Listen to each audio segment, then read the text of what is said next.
Ma'asyiral muslimin wal muslimat rahimakumullah. Ayat berikutnya yang akan kita kaji adalah ayat ke-124 di dalam surah Al-Baqarah pada halaman 104 dari kitab Mukhtasar Al-Amthal. Allah Subhanahu wa taala berfirman, A'udzu billahi minasyaitonir rajim. Wa idh ibtala Ibrahim rabbuhu bikalimatin fa'atammahun. Qala inni ja'iluka lin-nasi imama. Qala wa min dzurriyyati. Qala la yanalu ahdi adh-dhalimin. Wa idh ibtala Ibrahim rabbuhu, dan ingatlah peristiwa dan kisah ketika Ibrahim diuji oleh Tuhannya, bikalimatin, dengan beberapa ujian, dengan macam-macam atau beberapa bentuk ujian. Fa'atammahunna, kemudian Ibrahim bisa menyempurnakan, melaksanakan ujian tersebut dengan baik, dengan nilai lulus. Qala, kemudian Allah berfirman kepada Ibrahim, inni ja'aluka, sesungguhnya aku akan menjadikan kamu linnasi, untuk manusia, imaman, sebagai seorang imam. Aku akan jadikan engkau sebagai seorang imam setelah engkau lulus dari beberapa ujian tersebut. Qala, Ibrahim memohon pada Allah, berkata, wa min dzurriyyati, ya Allah, jadikan pula imam dari keturunanku. Qala, Allah mengatakan, menjawab, la yanalu ahadi adh-dhalimun, janjiku ini, yaitu menjadikan imam keturunanmu, anak cucumu, tidak menimpa atau tidak sampai kepada mereka yang berbuat zalim. Al-imamatu qimmatu mafakhir Ibrahim alaihissalam, bahwa imam itu puncak kebanggaan Nabi Ibrahim alaihissalam. Hadhil ayatu wa ma ba'daha tatahaddatsu an batal tauhid nabiyillahil kabir Ibrahim alaihissalam wa an bina'il ka'bati wa ahammiyati hadhil qa'idati tauhidiyatil abadiyyati.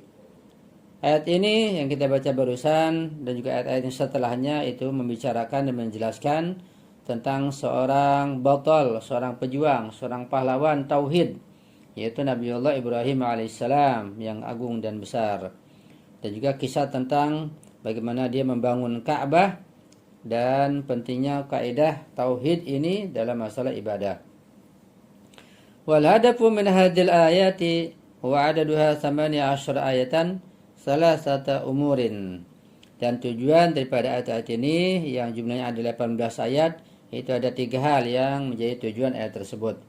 Yang pertama, awalan antakuna muqaddimatan li mas'alati taghyir qiblatil lati satutrahu ba'da dzalika. Ayat-ayat ini sebagai muqaddimah untuk masalah akan dirubahnya kiblah yang akan dijelaskan pada kajian berikutnya.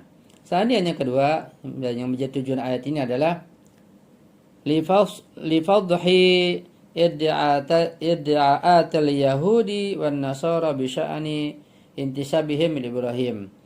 Ayat ini mengungkap, membuka pengakuan yang dusta dan bohong dari kaum Yahudi dan Nasrani terkait dengan intisab mereka, bersambungnya mereka kepada Ibrahim alaihissalam. Salisan, yang ketiga adalah litafhimi musyriki al-arabi aidan bi bu'dihim an manhajin nabi al-karim muhattimil asnami wa raddi ala ma kanu yatasawwarunahu min irtibatin bainahum wa bain Ibrahim. Yang ketiga, untuk memberikan pemahaman dan pengertian pada kaum musyrikin bangsa Arab dengan jauhnya mereka telah menyimpang jauh dari manhaj, dari jalan Nabi yang mulia, Nabi Ibrahim, yang telah menghancurkan patung-patung mereka, ya, dan juga menolak apa yang mereka gambarkan yang berupa hubungan mereka dengan Nabi Ibrahim alaihissalam. Itu 3 tujuan. Al-ayatul karimatu taqul awalan, ayat yang mulia ini mengatakan pertama-tama, wa idh batala Ibrahim rabbuhu bikalimatin fa'atammahun. Ingatlah ketika Nabi Ibrahim diuji oleh Tuhannya dengan beberapa macam ujian. Kemudian Ibrahim alaihissalam menyempurnakan ujian tersebut dengan baik dan lulus. Wa ba'da an ijtaza hadhil ikhtibarati binajahin istahaqqa ayyamnahu Allahul wisamal kabir. Dan setelah Nabi Ibrahim melewati ujian-ujian tersebut dengan baik dan lulus, maka dia berhak untuk Allah berikan kedudukan yang besar dan mulia. Qala inni ja'aluka lin-nasi imama. Allah mengatakan, aku akan menjadikan engkau sebagai seorang imam. Wa huna tamanna Ibrahim alaihissalam ayastamirra khattul imamati min ba'di.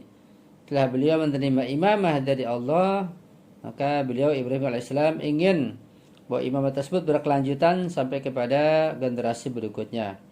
Wa alla yabqa ma'suran bi syakhsihi, agar jangan sampai imamah itu terbatas pada dirinya saja. Qala wa min dzurriyyati. Karena itu beliau Ibrahim alaihissalam berkata, ya Allah berikan pula imamah kepada anak cucuku. Lakin Allah ajabahu, tapi Allah menjawabnya, qala la yanalu ahdil zalimin, bahwa imamah tersebut tidak akan sampai kepada anak keturunan yang berbuat aniaya, berbuat zalim, berbuat dosa. Wa qad istujiba talab Ibrahim alaihissalam fi istimrari khatt al-imamati fi dzurriyyatihi. Lakin hadzal maqama la yanaluhu illa adh-dhahirun al-ma'sumuna min dzurriyyatihi la ghairihim. Allah telah mengabulkan permintaan Ibrahim agar imamah itu berkelanjutan terus sampai ke anak cucu beliau. Akan tapi kedudukan yang mulia ini, kedudukan yang tinggi ini, yaitu kedudukan imamah, itu tidak akan bisa dicapai kecuali oleh orang yang suci, yang ma'sum di antara dari kalangan atau keturunan Ibrahim alaihissalam. Ya. Kemudian buhuthun, ada beberapa pembahasan di sini. Yang pertama, al-maqsudu minal kalimat. Apa yang dimaksud dengan kalimat? Kita membaca ayat di sini, ungkapan berbunyi wa idza batala Ibrahim rabbuhu bi kalimatin. Apa makna kalimat? Nah, kita bahas di sini tentang makna kalimat. Min dirasati ayatil Qur'an al-Karim bi sya'ni Ibrahim alaihissalam tufahamu atau nafhamu annal maqsuda minal kalimati huwa majmu'atul mas'uliyati wal mahamis thaqilati as-sa'bati allati wada'aha Allah ala atik Ibrahim alaihissalam wa hiya ibaratun an. Yang dimaksud dengan kalimat, setelah kita mengkaji ayat-ayat Al-Quran terkait dengan kisah Ibrahim ini, kita dapat memahami bahwa yang dimaksud dengan al-kalimat di sini adalah serangkaian atau sekelompok mas'uliyah, tanggung jawab yang sangat berat dan penting, yang sangat tinggi kedudukannya, sangat berat.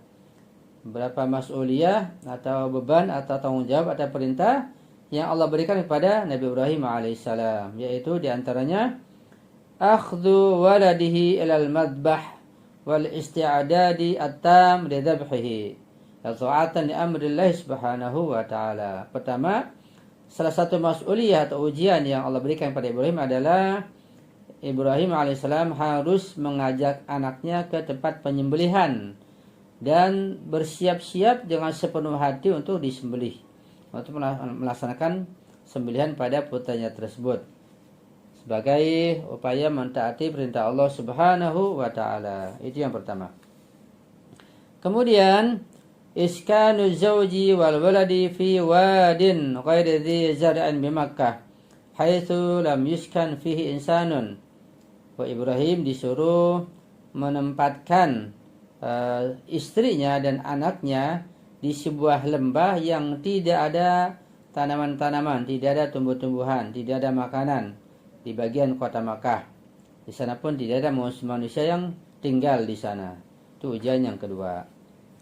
Yang ketiga, an-nuhudu biwajhi 'abadatil asnami wa tahtimil asnami wal wuqufi bi butulatin fi tilkal muhakamat at-tarikhiyati thumma ilqahu fi wasatin nirani wa thabatuhu wa ribatatu ja'shihi fi kulli hadhil marahil. Ujian yang lain atau maksud yang lain di Ibrahim adalah bahwa beliau disuruh bangkit yang menentang para penyembah berhala dan menghancurkan berhala-berhala kaum musyrikin tersebut. Kemudian berdiri tegap menghadap mereka dengan penuh kesatria, penuh keberanian di mahkamah mereka, di pengadilan kaum musyrikin.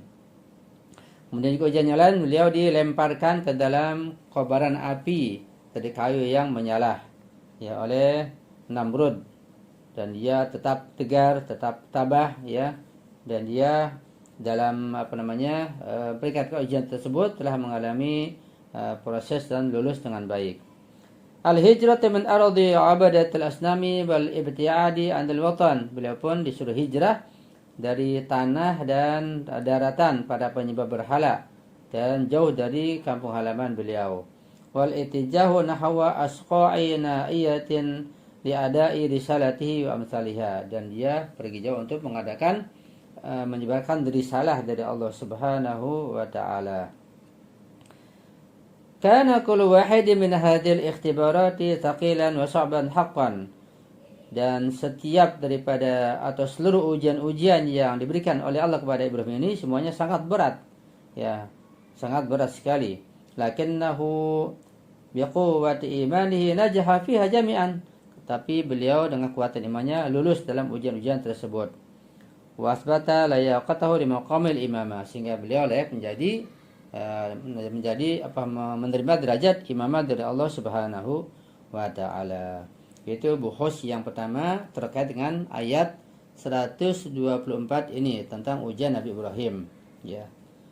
Mudah-mudahan kita bisa mengambil pelajaran dari ayat ini, kita bisa merenungkannya, meresapinya, mengamalkannya, dan insyaallah menyebarkan pada yang lain.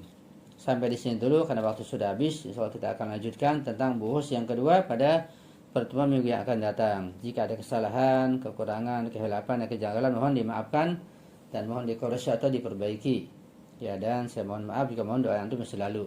Hadanallahu wa iyyakum ajma'in wa la afa minkum. Wassalamualaikum warahmatullahi wabarakatuh.